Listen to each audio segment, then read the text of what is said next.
I wanted that sweater. But then I started looking at the pattern and looking at the photos, and there's a few things I don't love about the design of that sweater.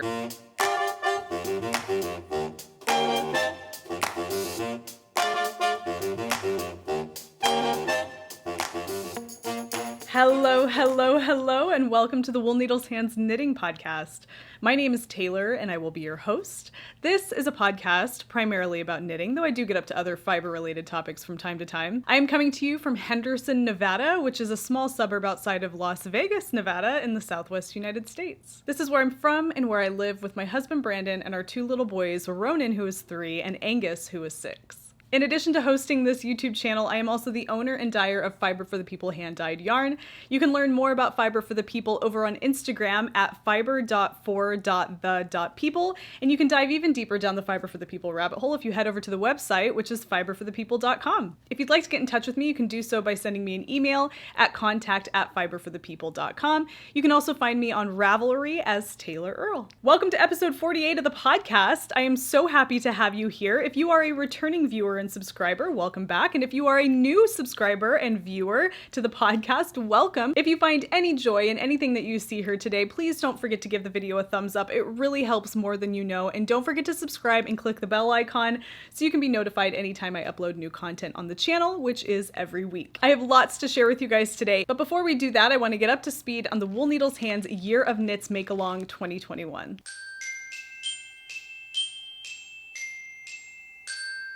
There is a Ravelry group associated with the podcast, and you can find that by heading over to Ravelry and going up to the Groups tab, searching Wool Needles Hands, a knitting podcast, or just Wool Needles Hands. You can find us there and get involved in the current make-along that we have going on right now, which is called the Wool Needles Hands Year of Knits Make-Along 2021. You can learn all about the make-along over there on the Ravelry group, but just the plain and simple of it, it is a make-along that has lots of different categories within the fiber arts, whether it's weaving or sewing or knitting or what have you. There's lots of really fun categories to choose from, and we're accepting new category ideas all the time. It's a year-long make-along. You can jump in and out whenever you want. Whips are completely welcome. Double dipping is completely welcome. It's just a really fun way to get involved with the Wool Needles Hands knitting podcast community. So definitely don't forget to check it out.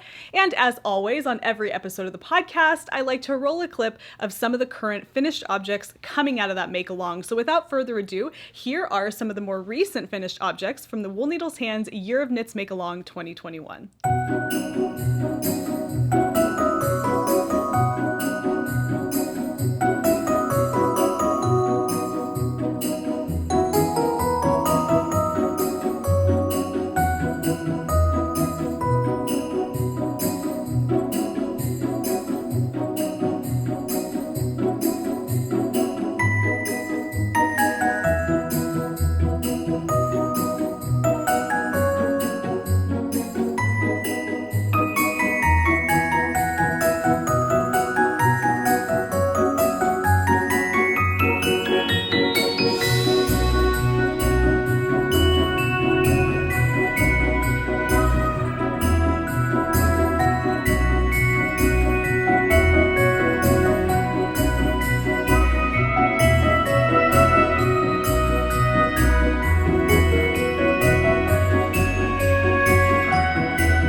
As always, a parade of beautiful makes. You guys are just dazzling me with some of the things that you are making right now. I am finding so much inspiration. I love it so much. I will have a prize to share with you guys on the next episode of the podcast, and we'll be doing a random drawing from the Make-Along finished object thread. So keep that in mind for episode 49. But in the meantime, definitely get involved. Submit your photos so that I can share your work here on the podcast.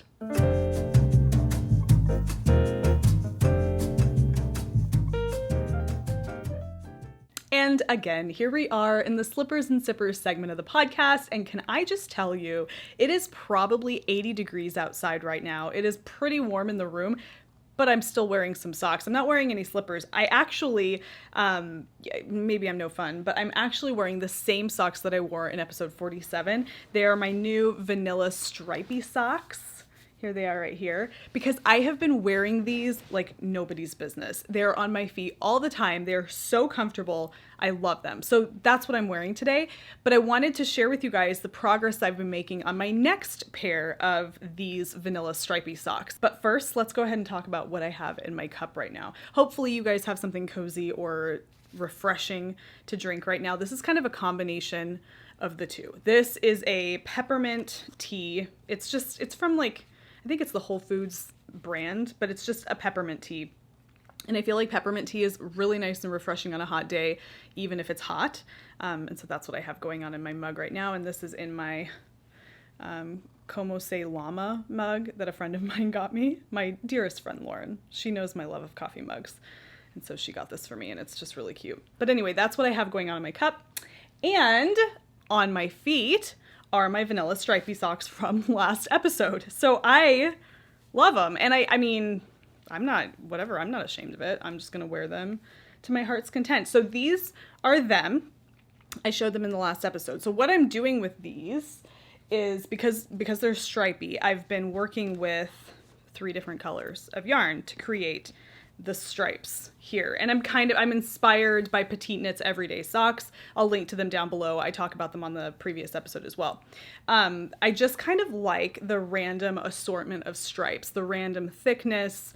I'm loving that. And so I decided, because a lovely viewer and friend, Trisha Wattenberger of Joy in the Stitches, suggested that I just continue using the yarn but alternate the stripe colors so that you can use up all the yarn but essentially have 3 different pairs of socks, which is genius, and that's exactly what I'm doing. So I have these 3 colors. You can see them here. Beautiful together. This is the Yucca colorway Fiber for the People yarn, Yucca colorway, Jasper, and the colorway Amphora. This colorway, these 2 are signature solids and can be ordered in the shop on a dye-to-order basis with no minimum number of skeins. You can buy 1 or you can buy 4. It doesn't have any minimum. However, Jasper is a variegated speckled colorway, and the only way to purchase this on a dye-to-order basis is through the sweater quantity option. Everything is linked down below, and there's a ton of information over on the shop site, so you can learn about that, but that requires a 3 skein minimum. So what I am going to do, because there's been so much excitement and enthusiasm around these colors and these socks, is that I'm going to be dyeing kits for the shop in this colorway combination. Full skeins, so the kit will include 3 full skeins of each of these colorways so that you can do essentially the same thing that I'm doing. But of course, you don't need a kit to do that. You can bust your stash and do some really adorable stripes. But if you would like to get a hold of the colorways and the yarn that I am using, which is 100% New Zealand Polwarth superwash, that's a really great way to do that. So keep posted. That's not going to be in the next shop update on the 10th, but in the following shop update. So keep posted on that. All of the names of the colorways that I'm using here are going to be listed down below in the description box. Okay, so that's what I have going on. I did my first stripy sock in this color pattern.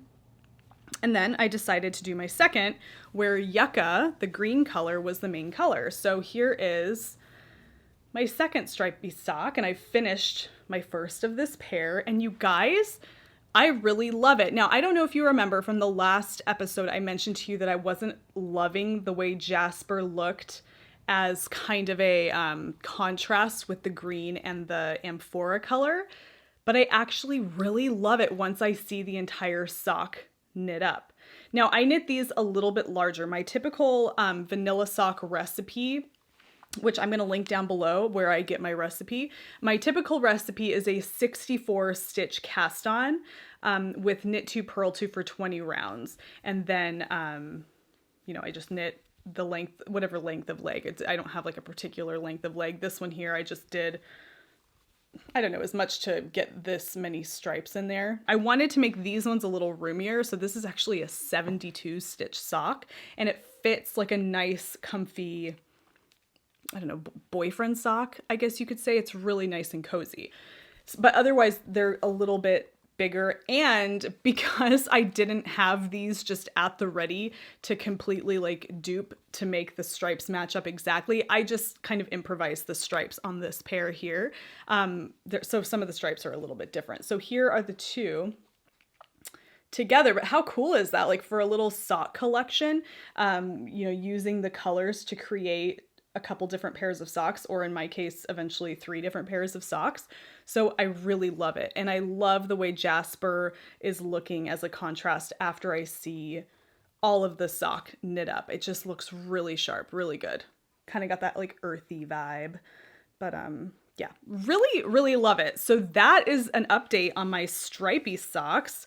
One down, and I actually have a little mustache of sock on my needles right now, ready to go. So again, that's the Yucca colorway. And also Yucca and Amphora, these 2 colorways here, can be purchased in the shop on a dyed to order basis, no minimum number of skeins. Keep that in mind. But kits are coming. Stay posted to Instagram for more on that. Sign up for the newsletter to be kept up to date about that. But I'm really excited. I'm excited to offer the kits. I'm excited to dye them because all those like colors together, oh, it's so pretty. So yeah, that's coming down the pipe. Keep a lookout. I have these socks living in my Prickly Owl Company project bag. And I love this project bag to pieces. It's adorable. And this little tassel, what even? But that's it for my slippers and sippers segment today, you guys. Still wearing those same old stripy socks because I love them. Knitting the same old stripy socks because I love them. And I highly recommend you knit your own pair. Links down below if you want to get busy with that. Keep an eye out for the kits. But until then, I'm just going to keep knitting stripy socks until I'm blue in the face.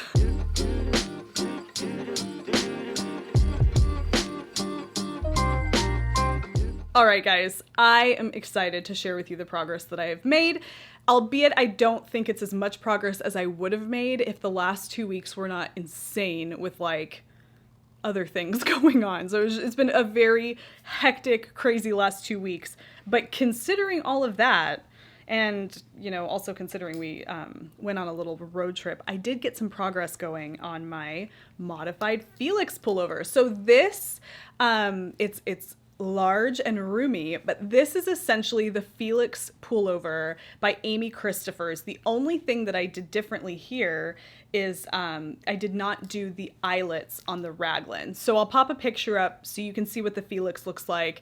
You know, typically there's a cardigan version and a pullover version. It typically has cute little eyelets that run down the raglan, but I have knit 2 other Felixes in the past. One exactly as prescribed in the pattern, and then one heavily modified, but both have that little eyelet detail. And so when I decided to do this, I knew I didn't want to do the eyelets. I wanted something to be visually different, and so I just decided to nix those. So I just pretty much did a knit through the front and back on either side of the raglan seam, and that was how I did my increases. So pretty plain and simple. I have yet to put this on Ravelry. When I do, I will put some detailed notes about how I did my increases. They don't have to be that detailed. It's not very complicated, but what I did in lieu of the little eyelets. But yeah, so here is my modified Felix, and I'm going to stand up behind my chair and kind of show you where we are with it so far. Okay, so here we are. You can see, so my pants are a little high-waisted. It's large-ish. Like, I'm going to stand back a little bit. You can see that it's kind of large and in charge. I'm wondering, let's see if I put it on. I have added my needles to the sleeve stitches, but I have not started. I need to figure out how the front and the back, when you don't have little tags on your knits, you have to line up your hems to figure out which side. There we are. Okay, so this is the front. Okay, so here we go. Okay. So bending down a little bit. Yeah, it's going to be very like roomy to the point where I don't even know if I'm going to block it because I'm afraid that it might block unless I steam block it. Maybe I'll steam block it. I'm not really sure. But yeah, there you go. I'm standing funny because there, back up a little bit. Yeah, so there we are. A little large and in charge, but I still really love it, and I really love the fabric and the yarn combinations, which I'm going to talk about. But yeah, I mean, it is a little on the large side. I'm trying to imagine like the sleeves, how that's going to work out, but you know, we shall see. So let's talk a little bit about my yarn. Ooh, super cute. Wow. It's definitely going to be a sweater you can throw on over another shirt. And really quick, I just got to make sure. I think we're good. Okay, so these are the yarns that I'm using, and let's just talk about the magic that they create. This is Fiber for the People yarn in the Kick Drum colorway on Kid Mohair Silk. It is magical, you guys. I love it. So beautiful. And I am using this over the top of Platulopi by Istex. This is a pencil roving unspun yarn, and I'm sure, I mean, it's all the rage right now between Istex and Nutiden, or I should say between Platulopi and Nutiden. It's very like in vogue right now to be using this pencil roving, which I love because it's such a cool, unique style of yarn. And I talk a lot more about this on the previous episode of the podcast, so you could check that out. But I really enjoy working with this. And the more I work with it and the more I develop this like fabric, the more I'm loving it because it's very airy. It's very light. It's not heavy at all because this is, you know, not dense yarn. And then the mohair kind of adds a little bit more softness to it. So it makes for a really beautiful fabric. I kind of want to scooch a little closer so you can kind of see, but it's really lovely. And it's like, it moves, it's lightweight. Yeah, I'm really, really happy with it. So that is my Felix. And yes, it's a little on the roomy side. And I knew that going in because I knit this a size up from what I did before. So I knew it was going to be a little bit more roomy, but I kind of wanted that. I kind of wanted something that could just be super cozy, not dense, like roomy. And this definitely fits the bill. And like, honestly, it's warm in here right now. And I feel like I could finish the episode with this on. It's not that bad, but I feel like it would do the job of keeping you warm. But I also think that you could wear it in transitional seasons and, or the transitions between seasons, and you would still be relatively comfortable. So highly recommend this play date of yarns, a Kid Mohair Silk with a Platulopi or a Nutiden. I really love it. I love the Kick Drum colorway over the top of the Platulopi. It's just such a fun pairing. I mentioned this in the previous episode, but I talk a lot about the idea of pairing a variegated mohair over the top of a solid base yarn in a video from several months ago, and I will link to that down below, but I'm also going to pop a link up here so that you can click over and save that in your taskbar to watch later, because it is a really good watch and there's a lot of insight in there. And I actually would love to come out with another kind of follow-up video to that one, because after working with this kind of a play date of yarns, between this sweater and my previous sweater, which was the Tulip Jumper by Melody Hoffman, I have a lot of other ideas and thoughts on, you know, play dating mohair, variegated mohair over solid base yarn, or a contrasting mohair over a solid base yarn. Let me know what you think. Comment down below if you are currently, have in the past, or plan on doing it in the future, pairing a variegated mohair with a plain solid base yarn. Let me know your thoughts on that, because recently I've heard from a lot of you guys telling me how you're doing that and how you're loving watching it come together. And I love that. I love that so much, because I have gotten so much joy out of the process of working with yarns like this. So let me know what you're thinking. Let me know your thoughts. I love it. This in particular is a fantastic play date of yarns, because it's something super rustic, unspun, with something super fine and soft and sumptuous and really bold. So love that. Okay, I want to share with you guys a little project forecasting for what I plan on casting on once my modified Felix is all finished. And I'm so excited about this project that I'm really itching to get that done and complete, because I really want to cast onto this. But I'm okay with the current timeline that I'm working in, because it's not quite summer yet, and I think that this will be a really great spring into summer knit because of the composition of the yarn. So I really want to talk to you about this because I'm so excited. Okay, the yarn that we have here, I want to talk a little bit about that before I tell you about my project that I have planned, because this is really, really special yarn and I'm crazy about it. So here is all of it. These are all the colors that have inspired me to cast on to this new project. And also there's this little one right here. Yeah. Gorgeous. This is actually called the Mojave Collection. It's a new collection of signature solids for Fiber for the People that I've just recently developed. I've had it in the shop. I featured listings in the shop in the last shop update, and then all of these are now currently featured in the Signature Solid shop, which is dyed to order, no minimum number of skeins like I mentioned before. So these are all available for Signature Solid dyed to order right now. And now I have like fibers on my lip. Okay, I think we're good. So this is a 70-30 sport weight yarn 2-ply that is composed of 70% certified organic merino and 30% hemp fiber. So it is a partial merino plant fiber blend, and it's absolutely lovely.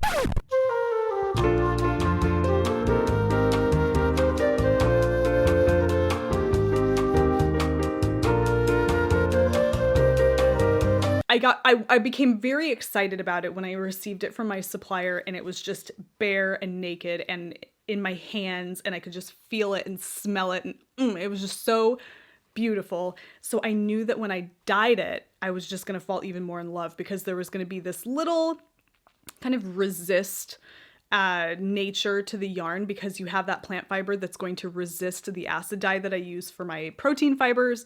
And that's going to create like a really beautiful tweed look. So I just was so excited to get my hands on it and get it in the dye pots, because it was going to create such a beautiful yarn. And it really has absolutely ticked all those boxes for me. Okay, so I want to hold one of these up to the camera so you can really see. And actually, let's start with this one first. So this is the first one that I've caked, because I have done some swatching for the project that I'm going to talk about in just a second. But this is the copper sand color, and this is what the yarn looks like. So you can see there's lots of little flecks of what looks like undyed fiber in there, and that is because it has plant fiber. Now, like I mentioned just a second ago, I use acid dye, which is essentially a dye that's you use a type of acid to adhere the dye to the protein fiber, which in my case, I use citric acid, and that is used with the dye with hot water to adhere the dye to protein fiber, which is a wool or a silk, something that comes from animal sources. Cellulose fiber resists that dye, and plant fiber is cellulose fiber. So if you have a combination of protein fiber and cellulose fiber together and you use acid dye to dye that yarn, the protein fiber is going to accept the dye, whereas the cellulose fiber is going to resist it. So it's going to mute any color that you dye. I call it the cellulose effect when I mention it in my shop. It's just always just being aware that if you are using or choosing a yarn that has plant fiber in it, it's definitely going to take the dye differently as opposed to an all protein fiber yarn. So it's pretty cool. It's just something to keep in mind, but I'm loving the effect that it's having on these colorways. Let me show you what these colorways look like on an all merino yarn, just so you can kind of compare the saturation levels and the look of the colorway. Okay, to save myself space here, I'm going to do this with one of the colorways.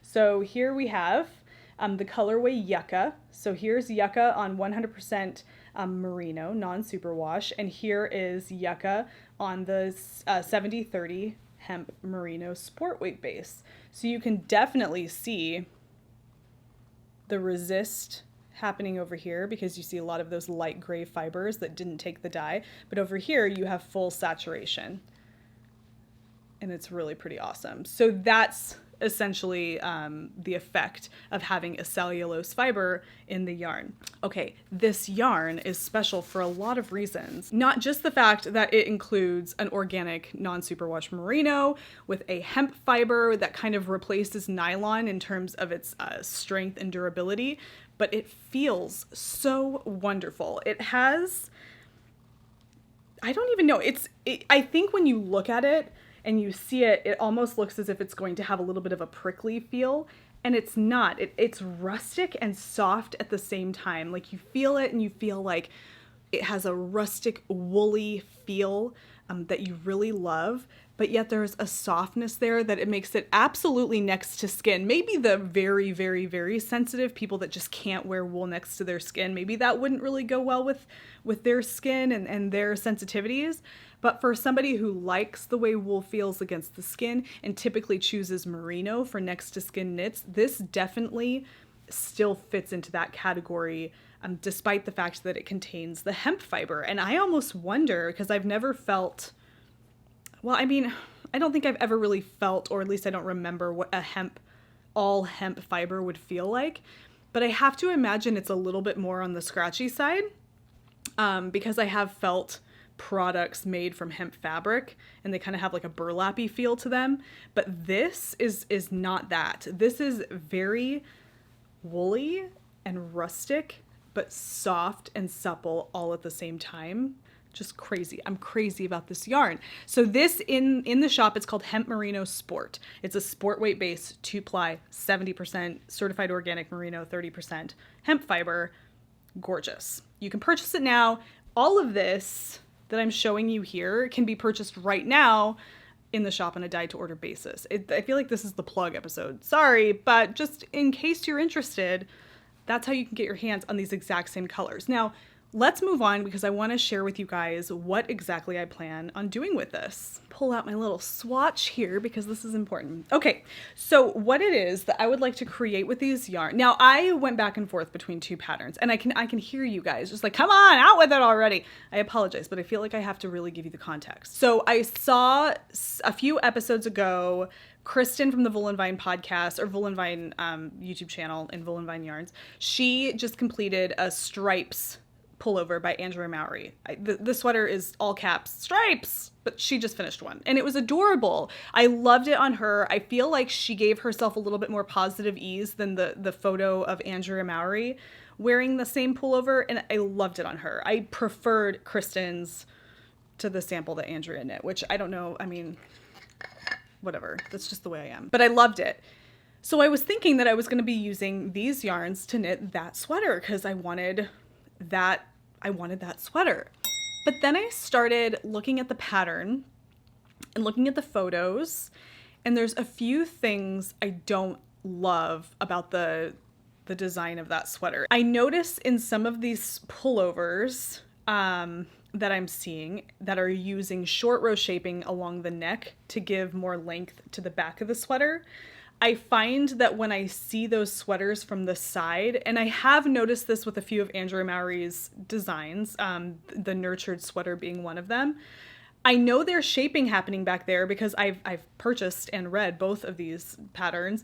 They have that short row shaping happening in the neck, which is the same as what's going on in both my Felix pullover and my tulip jumper that I just finished. There's short row shaping happening in the neck to bring the back hem of your sweater down, so that it comes down a little bit. You're going to need to make up for the length of your back. The back, if the length of the back from the top of the neckline to the hem is longer than it is, or ought to be, than it is from the front neckline to the hem. So that has to be used to make up for that variation in length. I just don't feel like in the stripes design and in the nurtured sweater, those are the two that I've seen, I don't feel like it's enough. Because when you see from the side, and I'll pop some pictures up here to show what I mean, but when you see from the side, it just looks like the back of the sweater just kind of like sticks out and doesn't really sit anywhere. It just kind of floats there, because it's not long enough. Like you almost want to like pull it down in the back, or you want to add some more rows to bring it down so it at least sits like at the top of your butt, because there's no shaping that's bringing it into the waist and cinching it in, because if that were the case, it wouldn't even be an issue. But there isn't really any of that. So it doesn't narrow down at the waist. It just kind of floats there. So you almost have what I call like a floating hemline, where it rests against your belly, you know, because it's going to hit right there. But then when it comes around to the back of you, it just kind of floats. I don't know what it is, but I notice it on both the stripes and the nurtured sweater, and I really don't like that. So it kind of bugged me enough that I decided I was not going to knit the stripes pullover. And also on top of that, something that bugged me a little bit too, and this is more absolutely 100% preferential, is I felt like it was just too, too close fitting, and I know I could add ease to it and it would be looser, but it just looked a little too, I don't even know. It just wasn't what I was looking for. And I didn't realize quite how much it wasn't what I was looking for until I discovered this other design called the Chloe pullover, or the Chloe sweater. And I want to make sure I say the name correctly. It is the Chloe sweater by Katrin Hannibal. I apologize, but it is the Chloe sweater by Katrin Hannibal. But it's beautiful. There's kind of an airiness to it. There's a little bit more of there's like more ease, like naturally built into the design. Like you can tell this design was intended to have some ease, some floofiness, some airiness. And that's what I love about it, because this is going to be a knit that will be very transitional. Because it has 30% hemp fiber, it's going to be a much cooler fabric than something that's all wool, or mostly wool with a little bit of nylon, or what have you. This is going to be a cooler wearing garment. And so I wanted the garment itself to also take that into consideration. Something a little bit more airy, a little bit more cool. And I guess that's what it was about the stripes pullover, is I felt like the design was not intended to be worn with a lot of airy roominess. It was intended to be worn as a more cozy, not necessarily form-fitting, but just a more cozy, snugger knit. Does that make sense? Hopefully it does. But that's where I'm going with this. I'm so happy I found the Chloe sweater because it is really beautiful. I love also to, very similar to the not mismatch, but kind of the variation of stripe weight in these socks. I love the thick and the thin. The Chloe sweater has stripes, but the stripes vary in thickness, and I really love that. I think it's very visually appealing. I think it kind of gives it a little bit more of an earthy vibe, something a little less contrived than like blocked out stripes. Not that I don't love that, but I think I just wanted this whole thing because of the earthy nature of this yarn, the organic nature of this yarn. I wanted the garment to also kind of have that nuance, and I felt like the Chloe sweater just really hit it right on the head in regards to that. So what did I do? Well, I, number one, found a whole collection of yarns, but I had that first. That came first, and then the Chloe sweater, and then the swatch. So I swatched, and you guys, I just can't. This is the tiniest little swatch, and I did this primarily to know how the fabric was going to feel, and then I'm just using this to decide which size to knit. Not necessarily if I'm going to go up or down in needle size, because I really love this fabric, but whether I need to go up or down in actual garment size. And so that's essentially why I gauge swatched, or this is my own kind of method for gauge swatching. But just take a look at this beautiful fabric. You guys, how lovely is that? It's so pretty. It's just beautiful. I love the variation in the tones and the values of the color here too. It's a beautiful tonal colorway. This again is the Copper Sand colorway. Oh, and it's so soft and so lovely. And this particular gauge is just perfect. This is a size 5. And this is a sport weight yarn, and a pretty true sport weight yarn. Some sport weight yarns almost are just like heavy fingering weight. This, it's a 2-ply construction. And so that gives it a little bit more kind of, here, I'm gonna see if you can kind of see the strands right there. The strands kind of stick out, and it gives it that like kind of rustic coarse look, but it's really not. It's very deceiving. But these are, yeah, they're very like true sport weight strands of yarn in my opinion.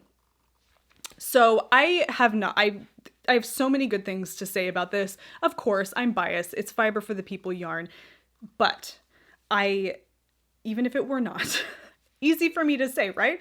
But you can trust me when I tell you, it is really such a lovely yarn, and I cannot finish my Felix pullover fast enough to get started on this. I am just counting down the rounds to get that done, and I love that, but I want to get this on my needles so badly. So this is my little swatch that is going to help me determine my size for the Chloe sweater by Katrin Hannibal. I think I'm going to do, I might do a little voiceover vlog where I chat with you and show you exactly what I'm talking about, give you a little bit more information about how I gauge swatch, my thoughts on the process, and maybe even include a little bit on how to do a swatch in the round. So if that's something you would be interested in seeing in the aesthetic of the Fiber for the People voiceover vlogs, which if you haven't checked those out, you definitely need to, let me know if you'd be interested in something like that, because I would love to create something like that to share with you my process, because maybe it could work for you. But that is my swatch for the Chloe sweater that I'm so excited to get started on using the Mojave collection of signature solids by Fiber for the People on Hemp Merino Sport. You guys, look at this bouquet of beautiful yarns. It's so floofy and sumptuous, and it's getting in my nose, but I love it so much.